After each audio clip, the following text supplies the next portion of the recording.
Hey there, Film Junk fans. Would you like to see Big Frankie Knezich eat 7 large bags of popcorn? I know I would. Well, if you would like to see that, then go to change.org and sign the petition.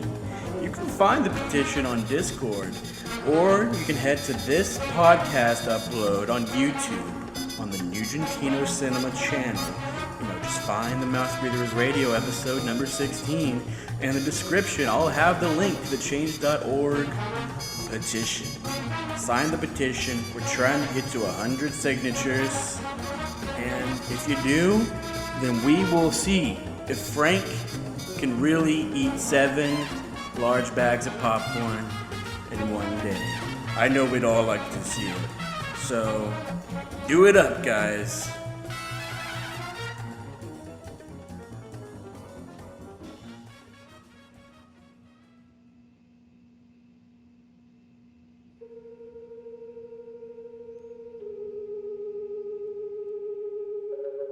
Mouthbreathers Radio, episode 16, that show that talks about everything film junk related. And we're breaking things down from January 2nd through to January 8th, 2023. I am your announcer, Filmape. We're going to be talking about Jay's New Year's Instagram post. We're going to be talking about Frankie's gaming resolutions for 2023. We're going to jump over to the Discord. We're going to talk about Glass Onion and Babylon and what the guys thought about it. And you know what? We might go wherever we want to go as well, all in respect and honor of the great Film Junk podcast.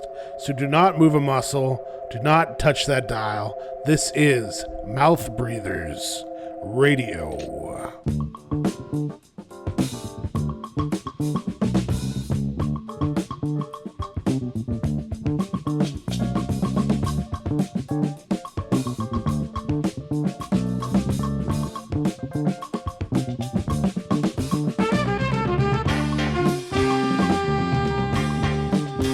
And now, here is your host.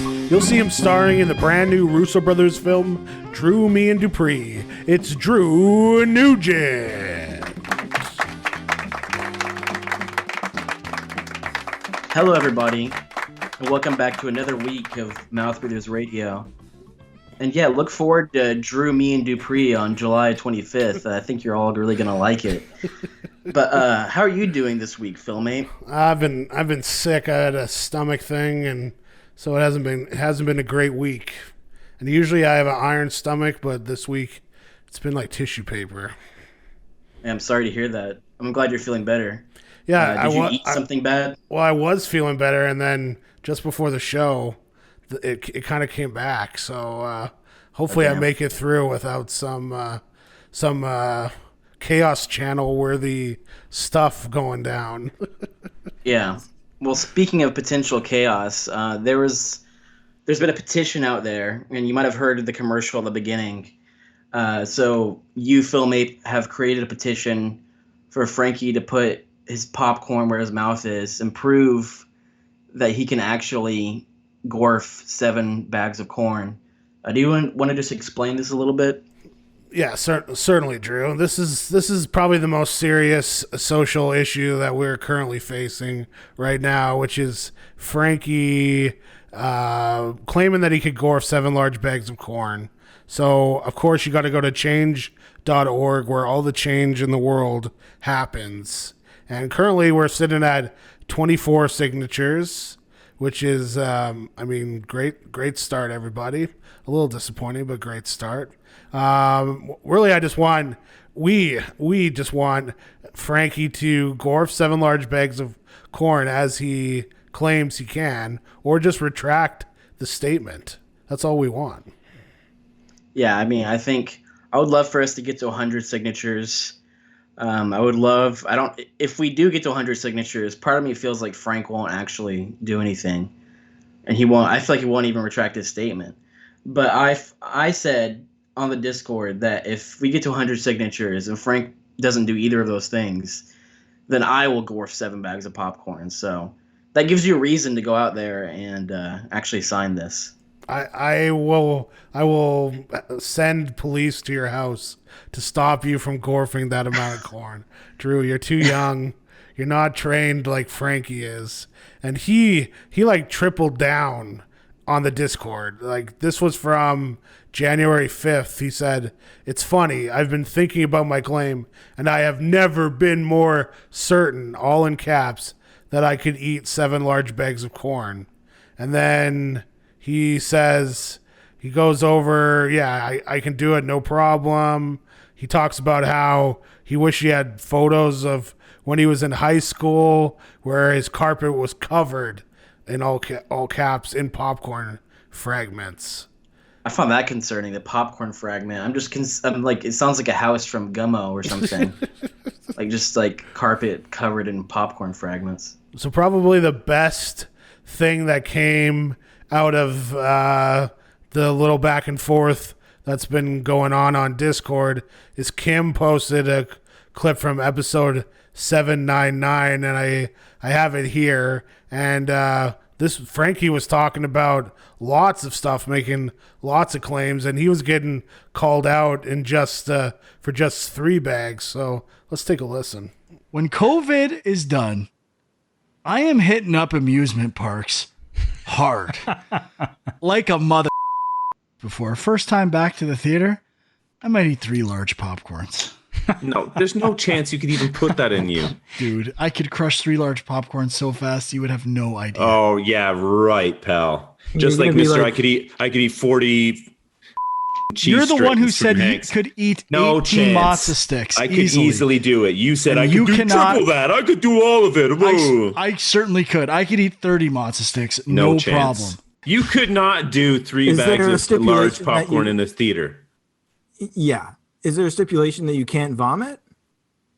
No, but well, Okay, no. then yeah, you could do it. But yeah, well, I Listen, could do anything. Hey, children Dax, could have you No, cross you- the Okay, street for without dying? this bet though, you can't vomit.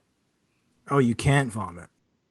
I And think so. for the too. listeners, these aren't like little dinky matzo sticks you get out there from your giant tigers and your other places. These are monsters.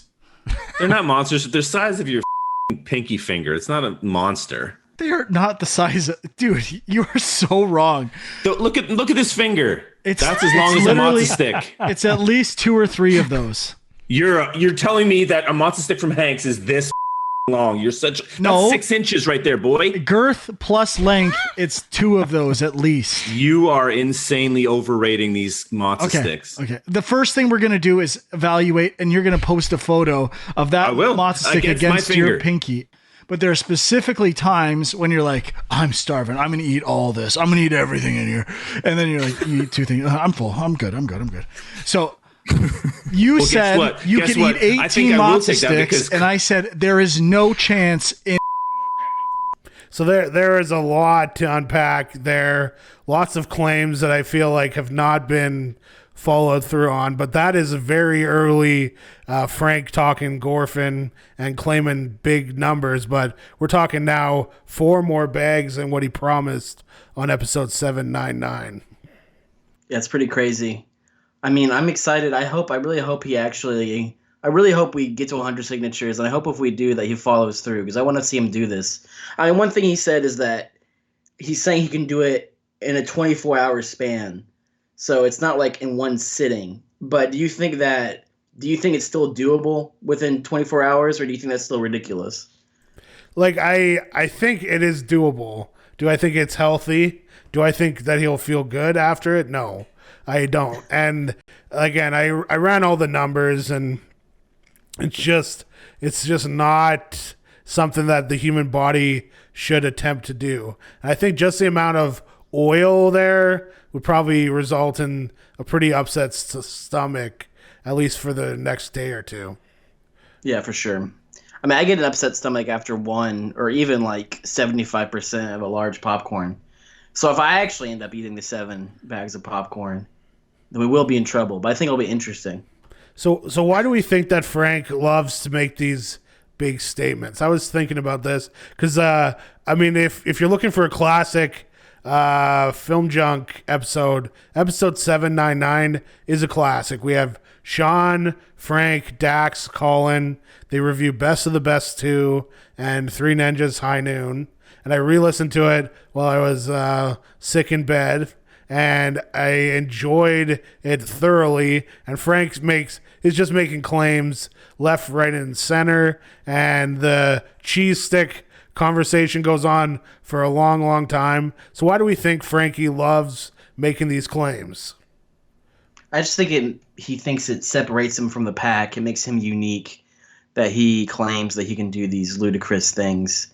I don't know. I don't know if I believe him. Or maybe he does eat a lot of these things, but I definitely question when he says, like, I've seen Major League 800 times or 500. I think he said at least 500. And he's like, that is an actual number. It's not an exaggeration. But I definitely question stuff like that. But I think he likes to exaggerate just to make him, interesting. I also think that's a bad thing. He's a passionate guy. I think that is really, like, if we boiled it down, he's just a man of passion. And when he talks about something, he's never at a 0. He's always up near a 10 in how passionate he is about whatever he's talking about. And I think that's why we all love Big Frankie, because he is into it. He's 100% into it, and he's going to make big claims. I mean, because we're not in his sphere, we're not necessarily seeing if he gets to complete and follow through on these claims. But I figure the Gorfing claim, that's an easy one. Every time he gorfs a bag of corn, he live streams during that day, and we get to watch him eat 7 bags of corn and prove his passion and love for corn. Yeah, I mean, I think it'll be great to see it. I think everybody should go out there and sign the petition for sure. There's one more thing I want to touch on before we get into the top 5. So before the show, I put you on blast a little bit, and I apologize. It's probably not the best thing to do before we record a show. But you were saying that I should probably call you Joker on the show today. So, well, first of all, I should explain. Because we've talked a lot, we went back and forth. Like, you came into the Letterboxd Police Department as a Christmas ghost, saying that people need to shape up their ways and, like, only log feature films. But I was doing some digging, and you've logged a fair amount of things that are under 60 minutes long. And I kind of called you out a little bit. Well, and, what's a fair amount? It's like, less than at 10. least 10 things. It's less than 10, dude. It's gotta be. Like, Colin already tried this. I came out fine from it. So I'm not sure. And by putting me on blast, it was like Abraham Lincoln at the play, just getting assassinated, getting the back of my head blown out. And so, yeah, that's why I was like, I was steaming mad. I was stinking mad before I came on the show. I had to calm down, had to do some meditation. And now you're bringing the demons out in me, Drew. Yeah, I apologize for that. But really, it's just in good fun. But I'm just sorry. I have it pulled up here because I can sort through your films. So film length, shortest first. The shortest you've logged is Tubby Doc. And some of this stuff I can, like, there's a pass because, I mean, it was in 2013, so this is 10 years ago now. But the real smoking gun was the best of times because this was only logged in January 7th of 2022. And it's a TV show and a short in many ways. So it's 100% a TV movie because it was released as a TV movie in a TV movie slot, according to my research. The commercial thing, yeah, okay, I'll give you that, but how many of us are gonna go through a TV movie and measure the amount of time and then not log it? You know what I mean? And I think that is like we're opening a whole nother can of worms if you want to talk TV movies. I suppose, but I just don't really see what makes a TV movie any different than a TV show. I mean, I can understand if it's something that played in theaters, but I definitely don't think this is something that played in any sort of theater. Yeah, but a movie isn't just something that has to play in theater, right? Like, a lot of the Vinegar Syndrome stuff. Well, under the Letterboxd rules. Yeah, but the Vinegar Syndrome stuff, like, a lot of that's, like, straight-to-video stuff that's still considered, like, a movie. And, I mean, the problem is, like, okay, Netflix movies come out, and they have TV ratings on them. You know what I mean? So like, is Glass Onion a TV movie because it played in the movie theater, but it has a TV whatever rating. So there's like But all it does this have an stuff. official MPAA rating, I'm pretty sure. Yeah, so okay, bad example, Glass Onion. We'll say something that didn't get a play in didn't get the Ryan Johnson 1 week bump. We'll put something out there, but it's like, yeah, I think TV movies are like a whole nother can of worms that we haven't even argued about. So I'm looking forward to some back and forth with you heathens who decide to not compartmentalize your content so that you're just like, everything's content. You can listen to the show and say, log it on Letterboxd. Go for it. Everything can be logged.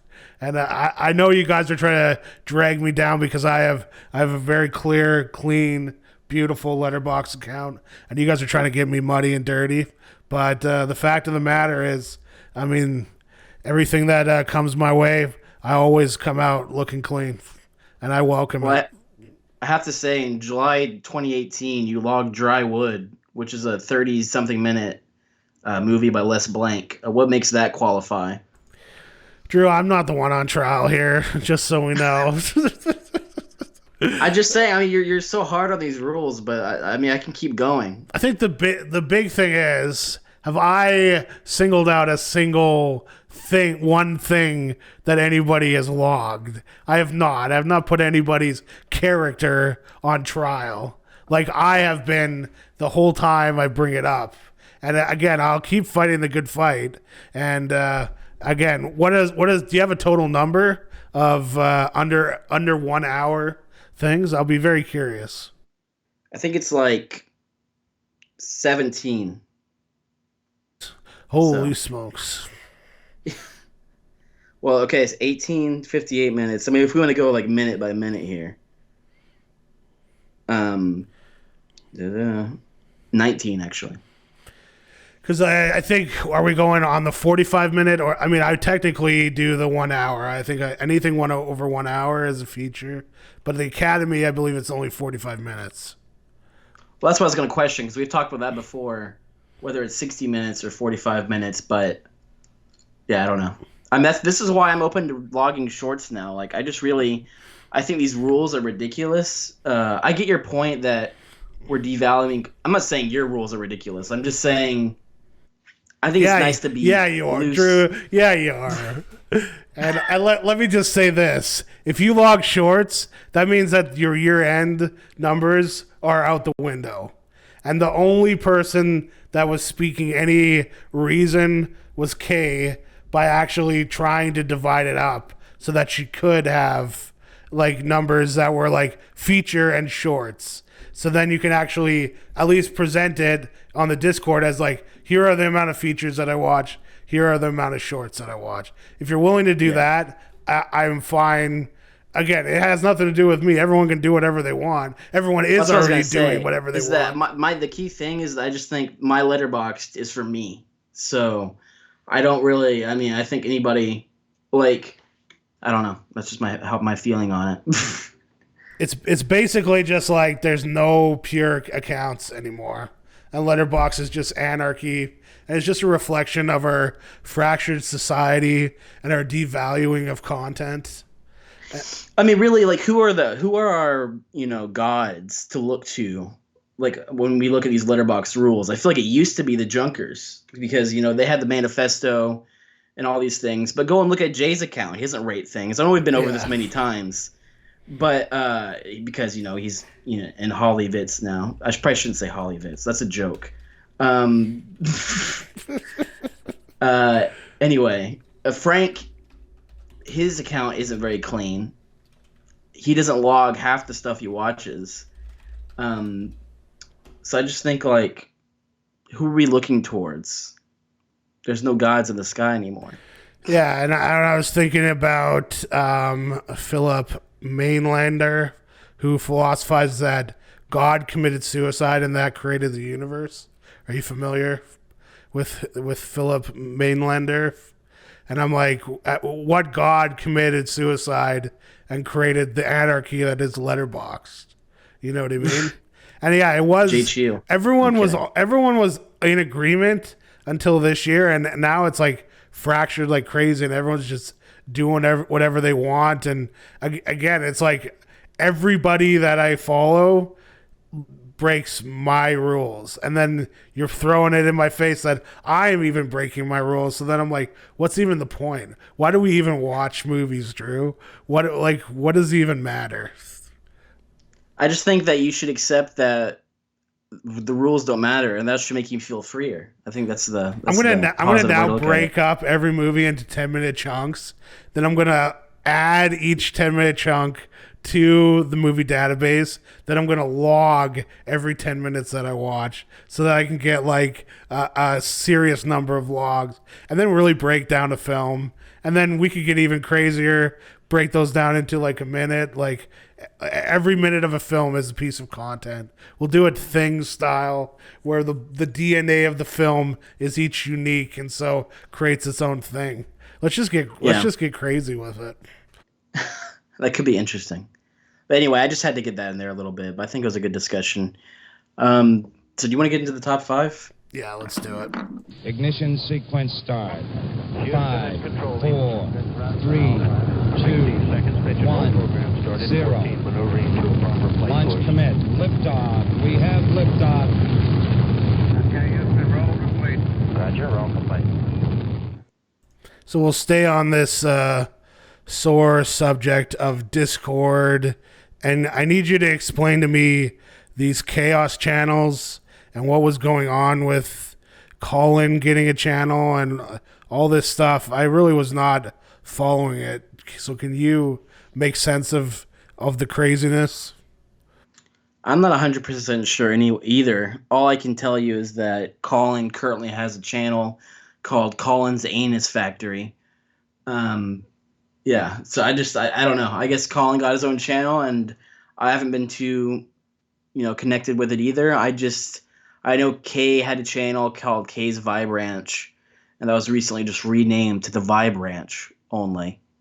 I don't know. People have just been messing around with the channels. It's been pretty chaotic. Because this Colin one, it started out as Colin's Colonoscopy Corner, and then it was changed to Colin's Combat Corner. And like the colonoscopy stuff was pretty graphic. And then the Combat Corner had people talking about people getting like killed in like boxing rings and all this like grotesque, macabre style, worst of society, the drudges of society was being brought up.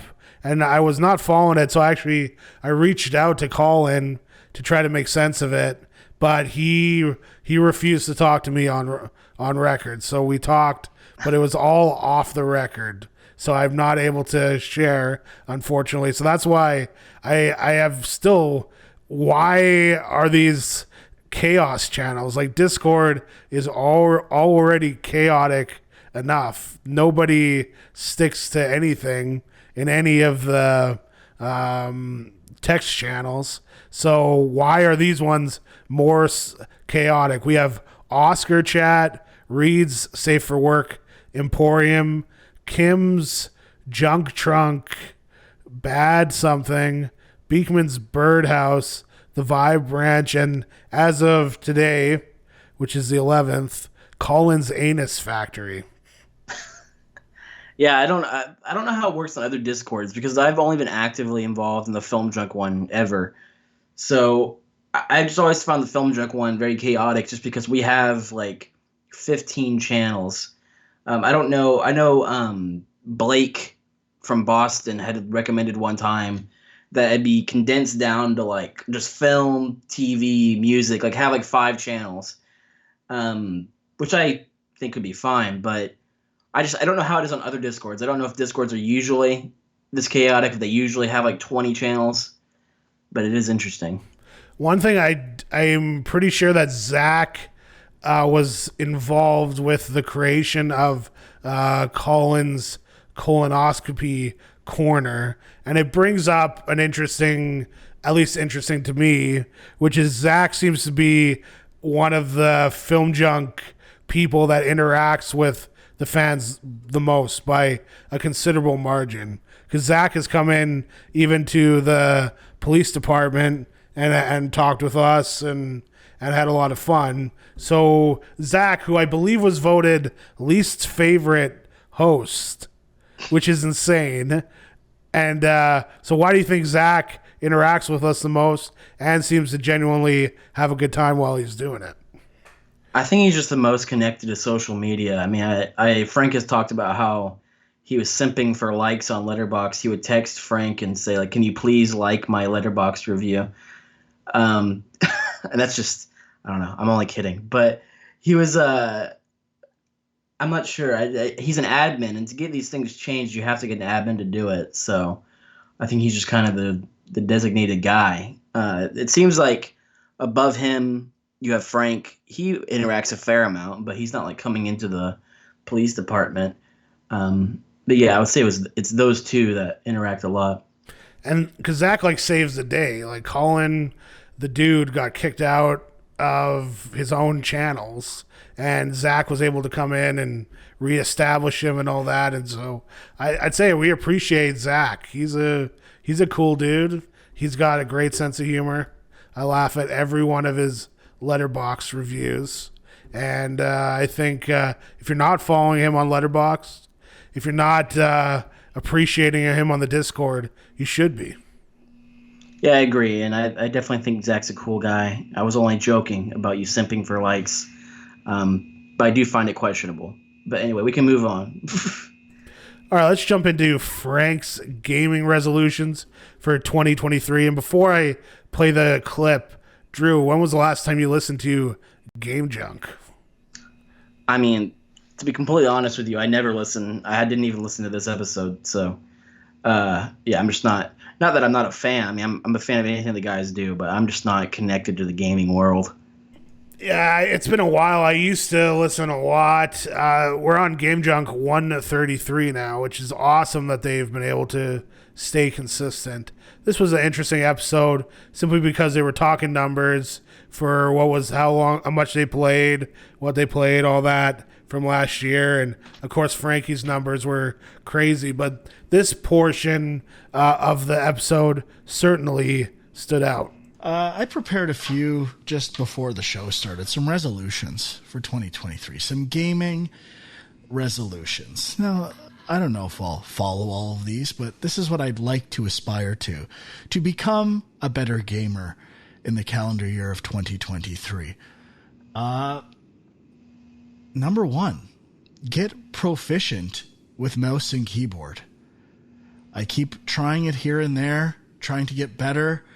Build those skills, those muscle memory skills, especially like shift and control and the alternate buttons. That's the hard part. So that's on my list. Number two, beat a strategy game.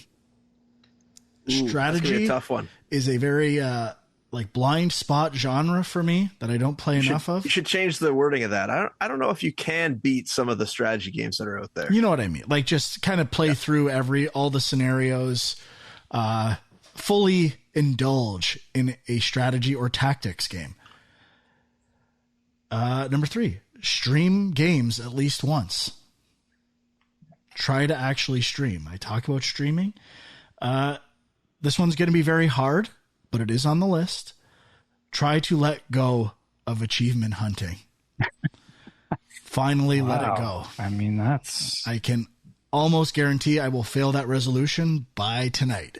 And again, list of shame, 3 games that I want to make it my mission to finally beat in 2023. Hollow Knight, Red Dead Redemption 2. Yep, that's a tough one. And Cyberpunk 2077. Putting it out there publicly. They must be beaten. Big games. They must be beaten. So, Drew, what are your first thoughts when hearing Frankie's gaming resolutions for 2023? Is this completely alien to you? Or are you like, what is the mouse and keyboard? Why would it be applied to gaming? Or are you familiar with what he's talking about? I mean, it's not completely foreign to me. I can imagine what he's talking about, but it's just not a world I'm involved in. The first thing when he's talking about his resolutions, I just bring it to myself. the narcissist that I am and think about my film resolutions and similar things that I've done, and thinking about like, this year I want to like only watch first time watches or mostly watch first time watches, or things like that. But I think it's great that Frankie's out there aspiring to be a better person. So have you ever played a video game with a mouse and keyboard in your life? No, I haven't. Yeah, neither have I. It is. I know. Well, I guess I've tried it. It is difficult. What was the last game you played? GTA 5 at some point, like years ago. Okay. Yeah, I have a good GTA 5 story, but I will share it another time. Beat a strategy game. You ever beat a strategy game, Drew? Well, first of all, when I say the last game I played, like does Tetris on my phone count? Yeah, any gaming of any sort, including if you're online gambling, Drew, which I'm not sure if that's illegal in Texas, but yeah, any game Tetris is definitely a classic game.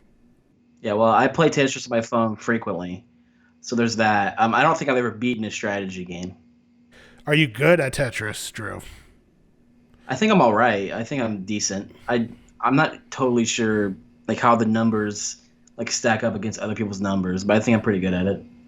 So then, Frankie, streaming games, does that interest you? Will you tune in to Frank streaming games? I wouldn't, just because I'm just not that interested in games. And it would just be, I'm assuming there wouldn't be too much talking. I mean, I'm sure there would be some, but it'd be mostly just watching him play this game. What if you can log that on Letterboxd?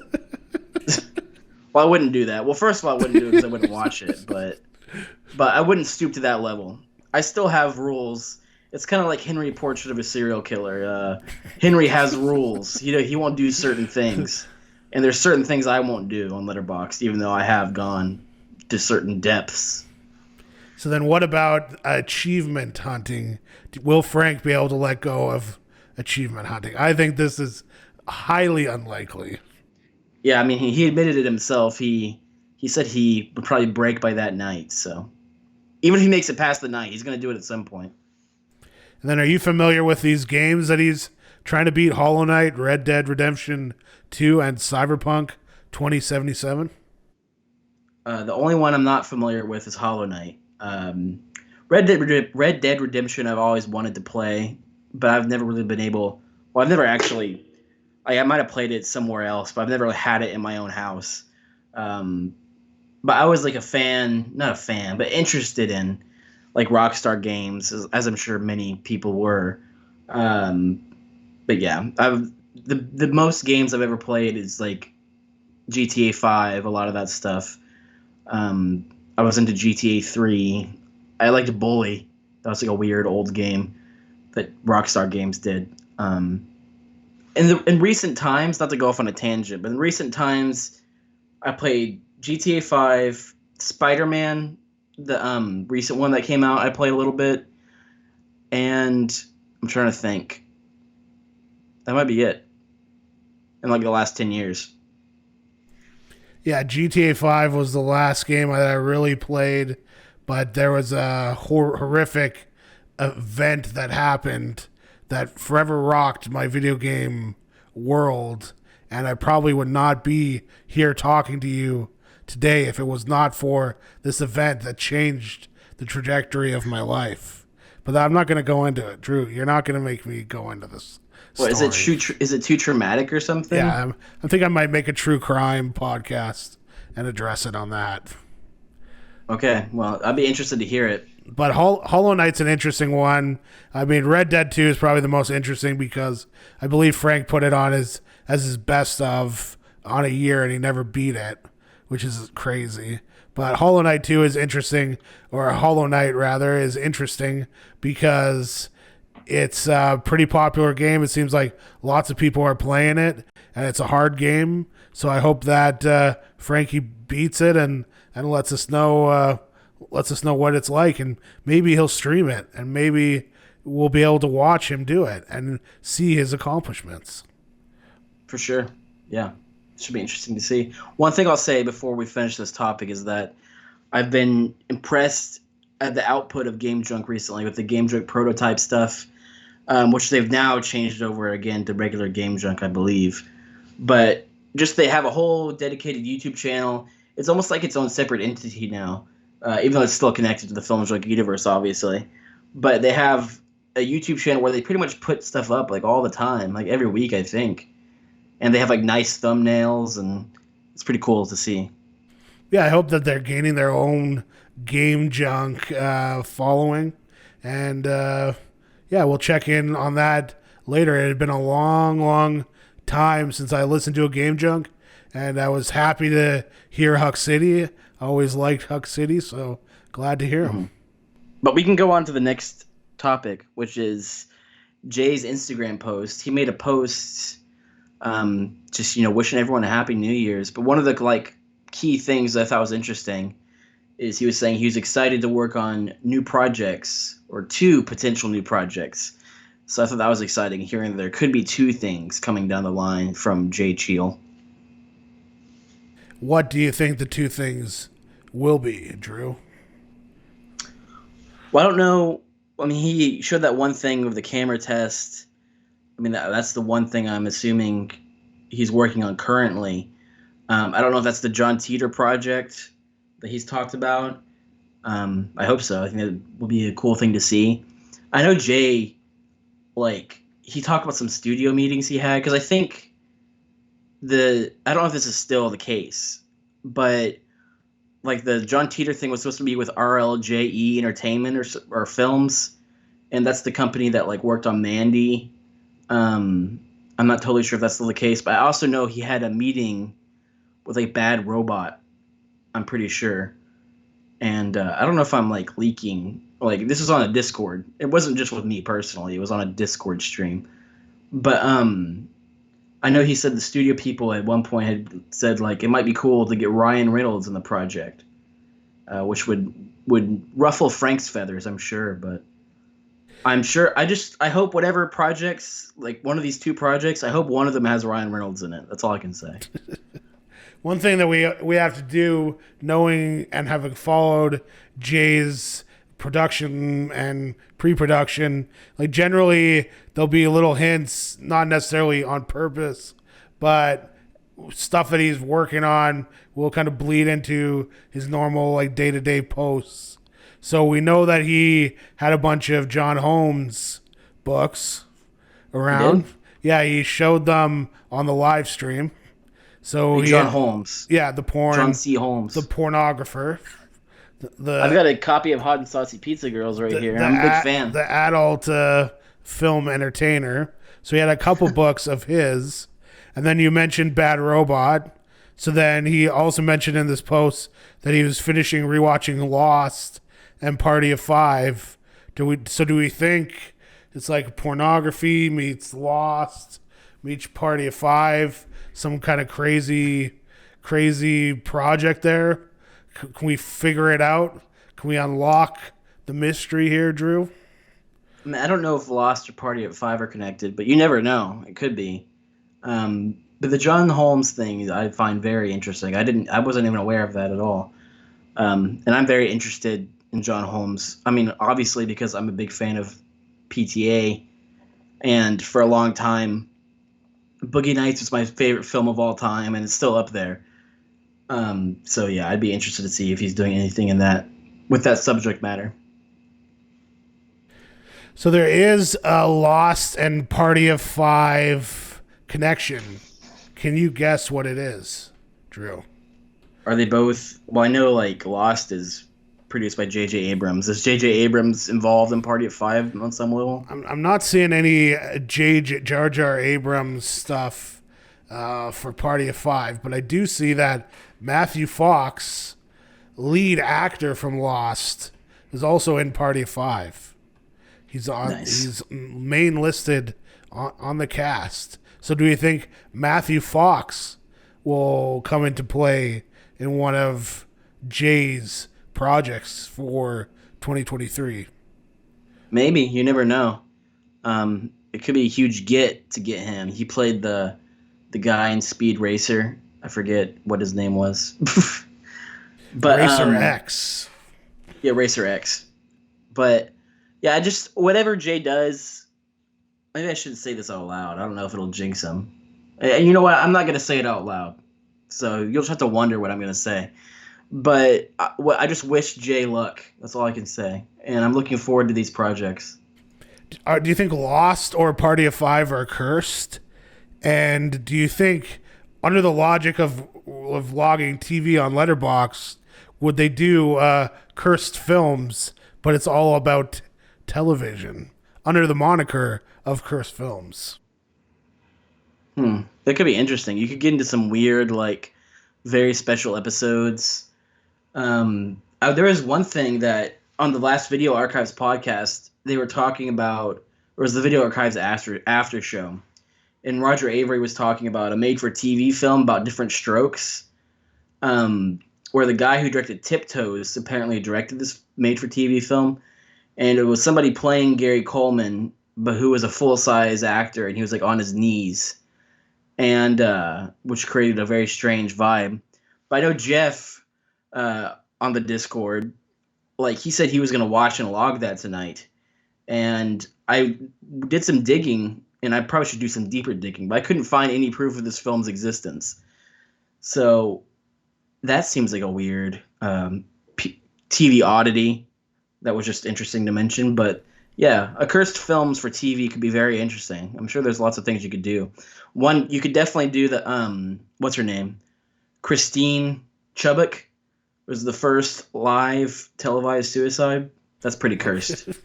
Yes, that would be very cursed, and right in your alley of entertainment, if I'm not mistaken. Well, I mean that's a reference to me watching Bud Dwyer, but it's not my favorite. I mean, it's definitely grained into my brain because it was such a formative moment. But yeah, I have, you know, I'm sorry to say I have ventured into the world of televised suicides. That's an interesting sentence to say publicly. Well, I mean, Bud Dwyer, that was a televised suicide too. I mean, apparently, like it was in Pennsylvania this happened, and when he did it, it was a snow day, and this was televised on news stations. And when he did it, there's a lot of kids home just watching the news. Back then, kids didn't have anything to do; they just sat in front of the TV watching whatever. So they'd be watching the news. And apparently a lot of kids saw this happen live. So, and a lot of Drews saw it happen because of Film Junk. And do you ever wake up in the middle of the night angry at what Film Junk exposed you to at a young age? No, I'm not angry at all. You know, I forget what episode it was. I think it was episode 500, but they mentioned the fact, because I sent in the email. And then Sean talked about the fact that they had exposed me to Bud Dwyer when I was young. And then Jay got triggered because I think he felt guilty. And he was like, you know, there's a lot worse things you could be exposed to. You could be in Iraq. You could be like a kid in Iraq, or saying stuff like that. But I just wanted to say, I don't have any. If it wouldn't have been that, it would have been something else. So, I mean, I grew up in the world of the internet. So I eventually would have stumbled upon some beheading or something. You're a dark web guy. Admit it. No, I've never accessed the dark web. I can say that for sure. I've went into the depths of the surface internet, but not the dark web. Speaking of dark web, let's get into Glass Onion and Babylon being reviewed on Film Junk, and we got a clip. We got two clips here. One of Frank talking about Glass Onion, and another of Frank of talking about Babylon. I marginally liked Glass Onion. I think just in terms of a modern whodunit, I think he does it really well. Like it doesn't like a lot of mystery movies take place as period pieces, and they kind of feel similar. It does feel like a continuation of a modern reinvention of the genre. And it is watchable. Like just the fact that you have this mystery pulling you through the experience, it works. There are, I guess, interesting ideas for characters, and like a group cast that is compelling like the first. So the structure of these movies, I think, inherently works, and I think Rian Johnson has the care and attention to make it work. So it was an easy watch relatively, but in terms of enjoying it, I didn't like it all that much. I think it's inferior to the first one in almost every way. Last thing, as a negative, the person who does his scores from La La Land, First Man, and this, like, it's almost the same melody in every movie. Like, I find the score pretty distracting, as like, this is just reminds me of La La Land the same way it did in First Man, even more so in this movie. So I feel like melodically, the scores need some variance. They are very similar in all his movies. Frankie taking down the now Golden Globe winning score from Babylon. Did that actually win the Golden Globe? I believe it did. That's ridiculous. Because I agree that it is, like, it sounded exactly like things I'd heard in La La Land. Like, it was just completely derivative and obnoxious at points. But honestly, it is catchy. I have it in my head. I saw Babylon for the second time a couple of days ago, which might be surprising to some because I was disappointed in it, but I couldn't really stop thinking about it. And I wanted to see it again. And I did. And maybe I liked it moderately more, but it was still a disappointment of a film. So were you disappointed with the reviews of Glass Onion and Babylon? No, I thought this was a good review week. You had a couple of solid films. With the Glass Onion one, I was happy to see that Frank was kind of on my side about Glass Onion because a lot of people are loving it. But not to say I hated it, but I just wasn't, feeling it for whatever reason. I thought that the first Knives Out was better, even though I know a lot of people, including yourself, don't think that is the case. But yeah. Yeah, I mean, it's hard to be passionate about either Glass Onion or Knives Out. Like, I think they're both fun entertainment, but I'm not like going crazy for either of them. So listening, I was just like, okay. I think Colin kind of pointed it out on the Discord. He said Frank was really down on movies on this week's pod. It's almost like maybe 2022 wasn't a great year. So do you think Frankie was too down on these movies? Or do you think it's just kind of the reality of where we're at with cinematic releases these days? I don't think he was too down on movies. I mean, I think it's just the reality of his feelings and how these movies were, or at least according to him, or how he felt about them. I'm not going to say that movie releases are as good as they were even 5 years ago, but a lot of that is the pandemic still, obviously. But I still feel like, all things considered, with everything going on and the fact that we can watch anything on our TVs, like, I still think the theatrical releases are better than I would think they would be. I almost feel like at this point it should just be dead, but there's still a lot of things out there. So do you think we will see either Glass Onion or Babylon make it onto this upcoming week's podcast in regards to the Junker Awards, the Junkies, or the top 10s? Either of these going to make their top 10s? I definitely don't think Glass Onion will make it into any top 10s. Even though some of them liked it. Maybe Sean, I don't know. I forget exactly what. I know he was I think the most positive, but I still don't think it would make it in his top 10. Sean gave it a 3.5. Jay gave it a 3. Frank gave it a 3. Yeah, so it's definitely not going to make it on any top 10s. In terms of Babylon, like, definitely not. I mean, well, Sean gave Babylon a 4. Yeah, Sean gave Babylon a 4. Jay gave it a 3.5. Frankie gave it a 2. He gave Babylon a 3.5? I thought it was lower than that.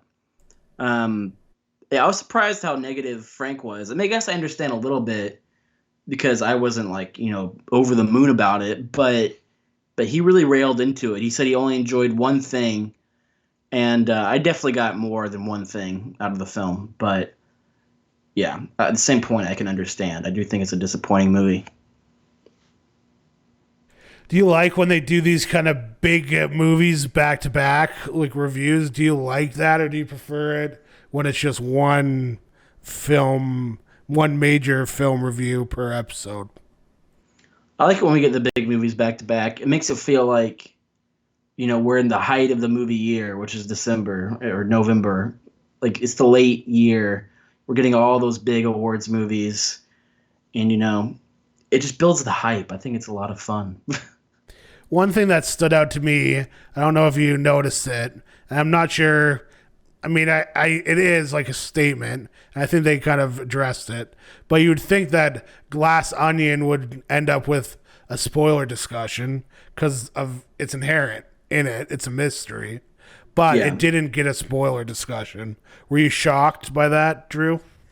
Actually was a little bit. I had the same thought. Like, you would think that would get a spoilers discussion, but somehow Babylon did. I mean, I guess there are spoilers in Babylon, but yeah, Glass Onion seems like the more obvious one to do a spoiler discussion about. But I think it just kind of shows, the mystery maybe is not as enticing as some of the weirder aspects in Babylon that I have heard about.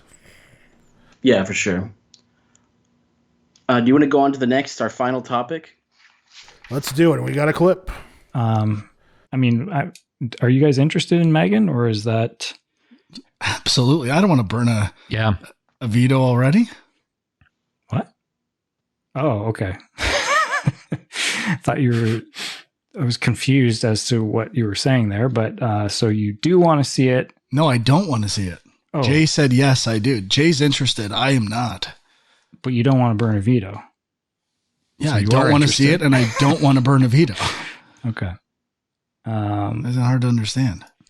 So I want to play that clip again because it is hard for me to understand what Frank is intending to say.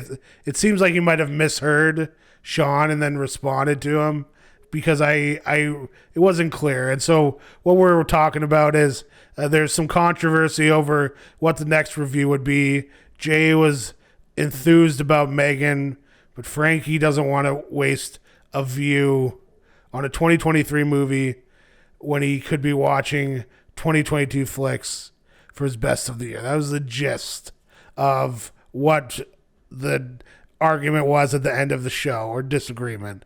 But this clip is confusing. So Drew, we'll both put on our thinking caps. We can figure out what Frankie means here.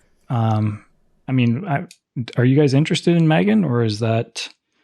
Absolutely. I don't want to burn a veto already. What? Oh, okay. Thought you were. I was confused as to what you were saying there, but so you do want to see it? No, I don't want to see it. Oh. Jay said yes, I do. Jay's interested. I am not. But you don't want to burn a veto. Yeah, So I you don't are want to see interested. it, and I don't want to burn a veto. Okay. It's hard to understand. I'm just going to play it one more time right now because it is confusing. I mean, are you guys interested in Megan, or is that? Absolutely. I don't want to burn a veto already. What? Oh, okay. Thought you were. I was confused as to what you were saying there, but so you do want to see it? No, I don't want to see it. Oh. Jay said yes, I do. Jay's interested. I am not. But you don't want to burn a veto. Yeah, So I you don't are want to see interested. it, and I don't want to burn a veto. Okay. It's hard to understand. So Drew, explain to me that clip. Well, I think Frank is definitely mishearing Sean. I mean, Sean says, "Are you interested in seeing Megan?" And then Frank says, "Absolutely. I don't want to burn a veto." And then he gets confused. And then he's like, Sean obviously thinks he's saying he's interested in seeing Megan, but he quickly turns it around and is like, "No, I don't want to see Megan." And yeah, there's a miscommunication happening there for sure. But I just love that Frank's like, "What's so hard to understand?" Yeah. He's being a bullet in China shop. He's coming at Sean hard. But but what I thought was interesting is that Frank was so against reviewing Megan. I guess the one thing is that it's a horror film. So he's looking at it as, it's going to have jump scares and all that. But also that he wants to stay focused on 2022 films still. I guess for his year-end list. So I guess I can kind of understand that. But where I'm coming from, I was kind of hoping they would review Megan because like once January comes around, like I'm interested in having some 2023 reviews if there's an interesting film out there, and I think there is. So I hope they do Megan next week. Jay sounded pretty interested in it. I saw it myself yesterday, but yeah, I would be excited to hear that. Because they've decided on White Noise and the best of 2022. Is that what they're doing? Yeah, and I mean that makes sense. I mean that'll wrap the year up, and we get our best of lists, and they talk about one more big 2022 film. So yeah, it should be a good episode. I mean, spoiler, I saw what Frank gave White Noise, and it's crazy high. I am shocked by what he's giving it, because as someone who has read the book and seen the movie, I don't think anyone can honestly give a rating that high to White Noise. Yeah, I'm pretty surprised just hearing that. I didn't see the rating, but from what you're saying, I'm surprised. I like the film more than I think you did. I think you gave it like a 2 or so, or 2.5. Yeah, I think so. And I gave it a 3.5. I was dipping down into like 3, 2.5.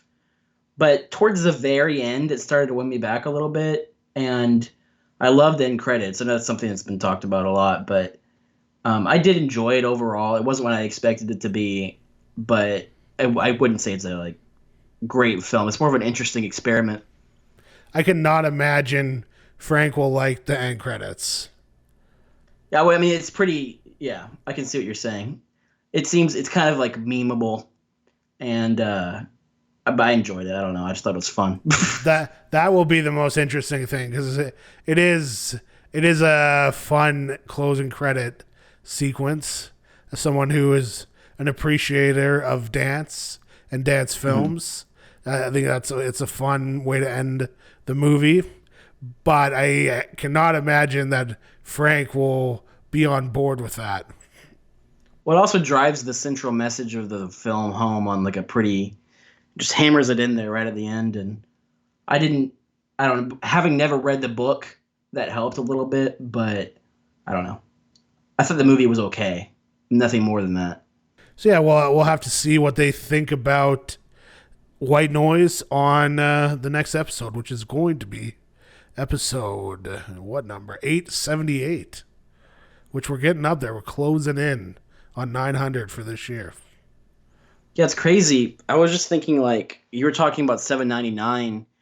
I was just like, when was that? Because that seems recently, but it was like 2020. And I can't believe that's been 2 years like already.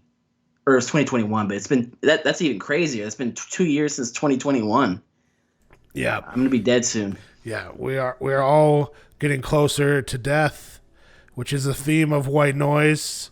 And Film Junk is our white noise, which helps distract us from the fact that death is inevitable. And so we hope that this episode of Mouthbreathers Radio has been a little bit of that white noise and helped you forget for at least an hour that you will eventually die. And on that, you all rest in peace. On that note, I am Phil Mape. And I'm Drew. Talk to you later. Bye.